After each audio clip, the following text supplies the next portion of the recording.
हिमाचल प्रदेश सरकार को सरकार बनाए अभी 2 साल भी पूरे नहीं हुए कि राज्य की सुखू सरकार पर संकट के बादल मंडराने लगे हैं। कल यानी 27 फरवरी को राज्यसभा चुनाव में पार्टी के उम्मीदवार अभिषेक मनु सिंघवी को मिली करारी हार के बाद अब सुखविंदर सिंह सुक्खू की सरकार का गिरना लगभग तय माना जा रहा है। बीजेपी ने हिमाचल में राज्यसभा सीट को लेकर 40 के मुकाबले 25 के भारी अंतर के बावजूद कांग्रेस को मात दी।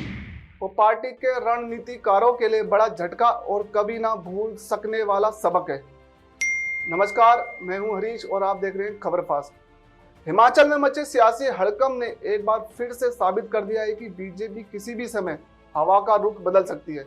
इस बार भी ऐसा ही हुआ। हिमाचल में राज्यसभा की एक सीट को लेकर वोटिंग होनी थी। कांग्रेस नेता पूरी तरह आश्वस्त थे कि वो पार्टी के विधायकों के दम पर आसानी से अपने उम्मीदवार को जिताने में कामयाब होगी, लेकिन बीजेपी ने कांग्रेस की इस मंशा पर पानी फेर दिया।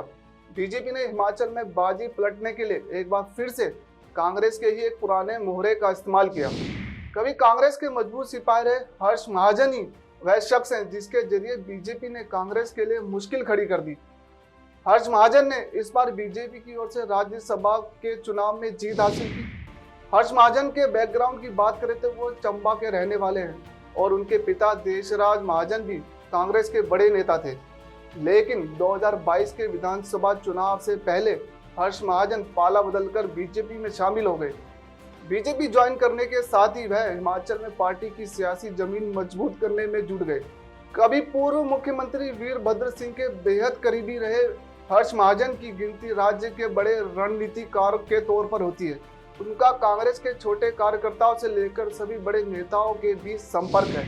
बीजेपी की ओर से हर्ष महाजन को राज्यसभा का उम्मीदवार बनाए जाने के बाद से इस बात की आशंका जताई जा रही थी कि राज्य की सियासत में कुछ बड़ा होने वाला है। देश दुनिया की तमाम खबरों के लिए देखते रहिए खबर फास्ट। नमस्कार।